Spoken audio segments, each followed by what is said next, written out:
પછી હેમંત ઋતુમાં ભગવાને નંદવ્રજ કુમારિકાઓ ઉપર અનુગ્રહ કર્યો. જે દેવી કાત્યાયનીની પૂજા કરતી હતી ત્યાં ચીરહરણની કથા છે. ભગવાનની પ્રાપ્તિની ઈચ્છા છે આ બધી નંદવ્રજ કુમારિકાઓને. પણ જો ભગવત પ્રાપ્તિ કરવી હોય તો વાસનાથી મુક્ત થવું જરૂરી. જીવથી વાસના છૂટતી નથી.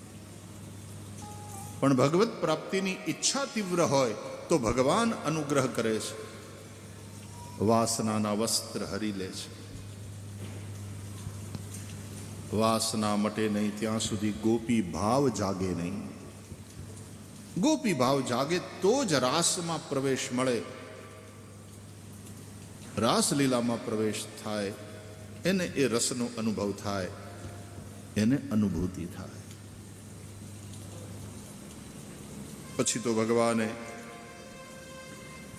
ઋષિપત્નીઓ ઉપર પણ અનુગ્રહ કર્યો છે.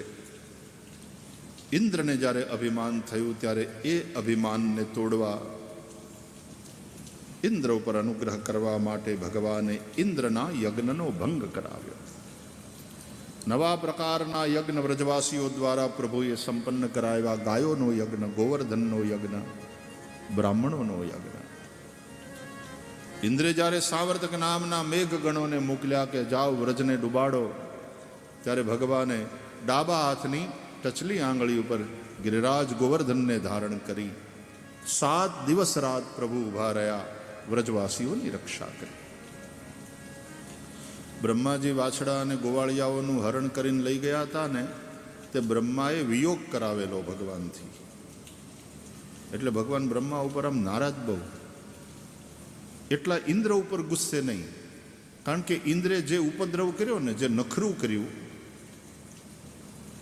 એમાં ઉલટાનો વ્રજવાસીઓને ફાયદો થયો. શું કે ભલે ને વરસાદ વરસતો રહ્યો, 7 દિવસ સુધી ભગવાનની હારે રહેવા મળ્યું. બધાએ કામ છોડીને, જેમ આપણને 7 દિવસ અહીંયા કથામાં વાલિયા વિસ્તારના આપણે હવ વરસાદ વરસતો રહ્યો, બધાય દિવસ હાજરી. બોલો, તમારી જેમ એ કઈ ઓછો નથી, બધાય દિવસ હાજરી. અને એમ થયું પૂર્ણાહુતિમાં તે હું તો આવીશ. ભલે બાપા પધારો. તો 7 દિવસ વરસાદ વરસતો રહ્યો.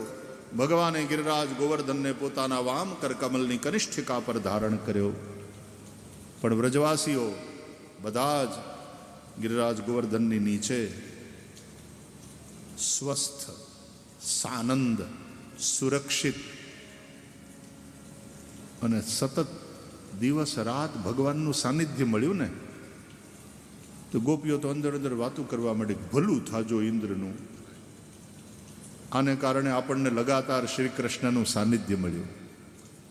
નહીં તો થોડી વાર દર્શન મળે ને પછી પાછા કાંઈ ઘરે જતા રહે, ઓરડામાં જતા રહે, શયન કરવા જતા રહે, કાં તો વનમાં ગાયો ચારવા જતા રહે, અથવા તો ગાયો ચારીને સાંજે પાછા આવે ત્યારે થોડી વાર દર્શન થાય, પાછા ઘરે જતા રહે. પણ આ તો 7 દિવસ રાત સતત ભગવાન શ્રી કૃષ્ણના દર્શન, ભગવાન શ્રી કૃષ્ણની સન્નિધિ પ્રાપ્ત થઈ. એટલે જેટલા બ્રહ્મા ઉપર નારાજ એટલા ઇન્દ્ર ઉપર નારાજ નથી ભગવાન. ઇન્દ્રનું અભિમાન દૂર કરવું હતું. ભગવાને ઇન્દ્રને કહ્યું, ગમ્યતામ ઇન્દ્ર, ગમ્યતામ શક્ર ભદ્રંબો, ક્રિયતામ મેનું શાસનમ. મારી આજ્ઞામાં રહીને શાસન કરો ઇન્દ્ર. તમ એક ભગવાન જે બોલે છે અહીંયા યાદ રાખો.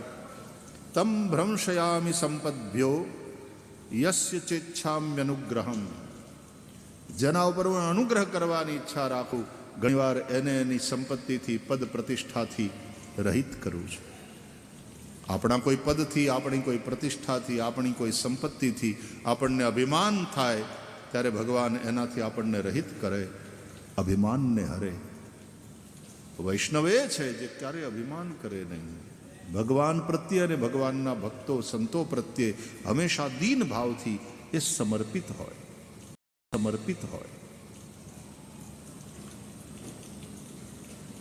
વ્રજવાસીઓને હવે ખ્યાલ આવ્યો કે શ્રી કૃષ્ણ કોઈ સાધારણ પુરુષ નથી.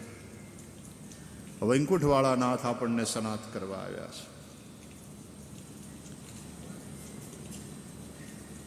એકાદશીનું વ્રત કર્યું ને નંદ બાવાએ રાતના જમનાજીમાં પ્રવેશ કર્યો સ્નાન માટે. એ આસુરી વેળા હતી. તે જળના દેવ વરુણના દૂતો નંદ બાબાનું હરણ કરીને લઈ ગયા.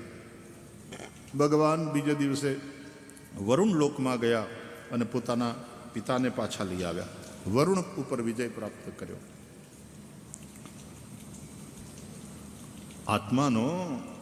આત્મારૂપી શ્રી કૃષ્ણનો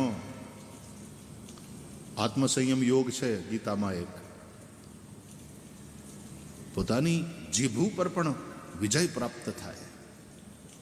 આત્મસંયમ. આ વરુણ વિજય એટલે જીભ ઉપર વિજય. જનનેન્દ્રિય અને રસનેન્દ્રિય આ બંનેની વચ્ચે કનેક્શન પણ છે અને બંનેનો સંયમ સૌથી કઠણ છે.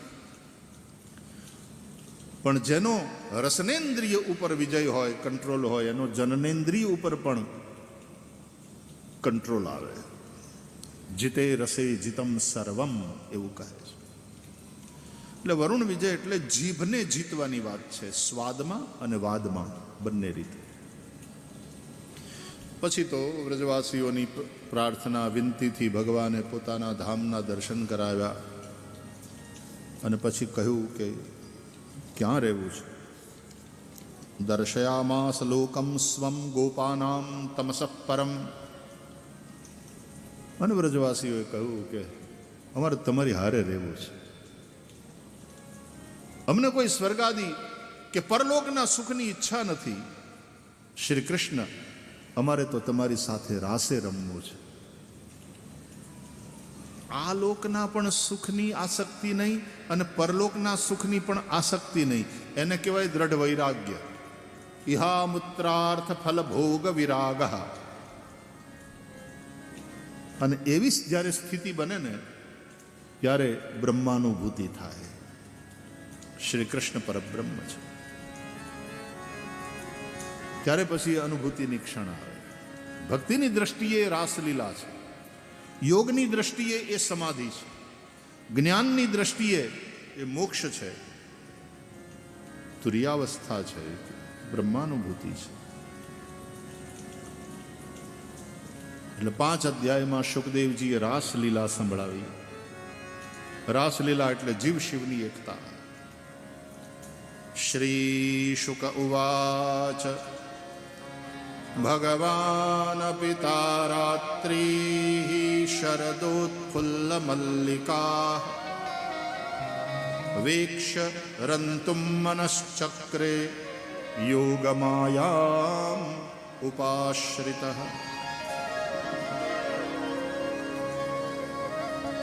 શરદ પૂર્ણિમાની રાત. પૂર્ણિમાની રાત કેમ? રાસલીલા માટે કે ચંદ્રમા અને મનને સંબંધ છે. चंद्रमा समष्टि का मन है, सूर्य समष्टि का नेत्र है. મન જ્યારે યોગીનું પૂર્ણ કળાએ ખીલ્યું હોય એટલે કે પ્રસન્ન હોય, શીતલ હોય, આહ્લાદિત હોય, આનંદિત હોય,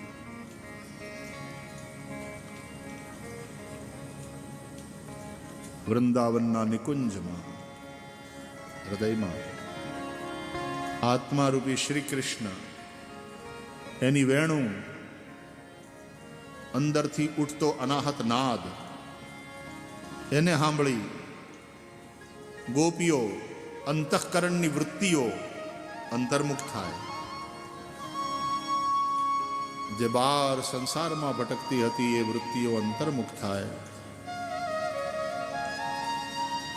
આત્મારૂપી શ્રી કૃષ્ણ સાથે રમણ કરે અને આત્મામાં લીન થઈ જાય. નિરોધો અસ્યાનુશયનમ સહશક્તિભિઃ. ત્યારે નિરોધ સિદ્ધ થાય. દશમ સ્કંદને શ્રી વલ્લભાચાર્યજી નિરોધ લીલા કહે છે. મન ઇન્દ્રિયોનો ભગવાનમાં નિરોધ સિદ્ધ થાય. પેલા ભગવાને વેણું વગાડી વૃંદાવનમાં, એમાં ક્લીમ કામ બીજને પ્રગટ કર્યો. જેઓએ મુરલીનો સાદ સાંભળ્યો કે નાદ સાંભળ્યો, એ નાદમાં જ સાદ હતો, કોલ, ઇન્વિટેશન.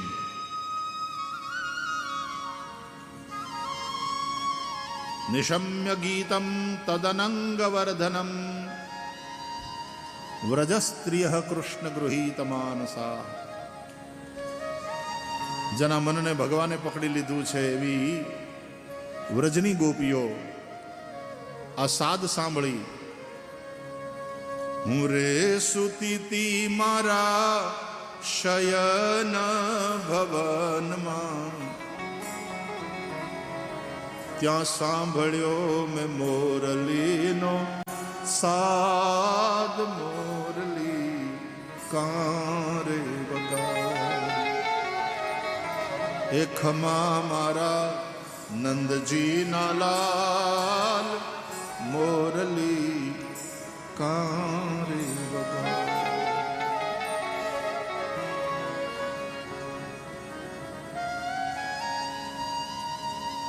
નીકળી ગોપીઓ હજારો હજારો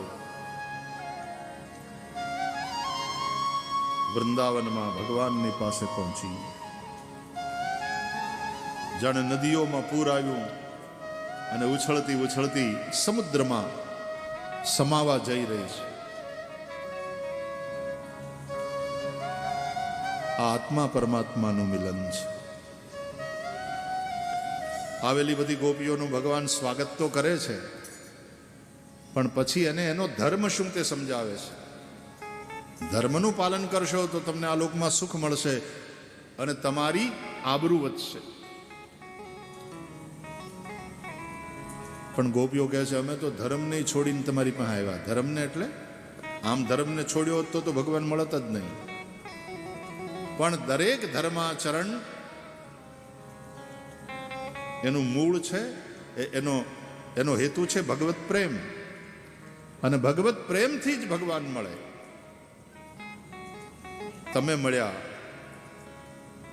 મોટર લઈને ઘરેથી નીકળ્યા હોય આપણે કથા સાંભળવા, અહીંયા પહોંચીએ ત્યાં સુધી મોટરમાં બેસીએ.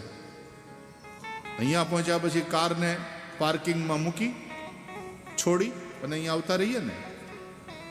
એમ સર્વ ધર્માન પરિત્યજ્ય મામેકમ શરણં વ્રજ, અહમ ત્વા સર્વ પાપેભ્યો મોક્ષયિષ્યામિ મા શુચિ. અમારે આ લોકનું સુખ કે અમારે પરલોકનું સુખ કંઈ જોઈતું નથી. ધર્માચરણ અમે તો કરીએ એટલા માટે કે એનાથી ચિત્તની શુદ્ધિ થાય અને વિશુદ્ધ ચિત્તમાં તમારો પ્રેમ જાગે, અને પ્રેમ હોય તો તમારી સાથે રાસ થાય, રમણ થાય. અને ત્યારે ભગવાને પછી દિવ્ય રાસ લીલા કરી. એ હરિ વેણ વાય છે રે હો,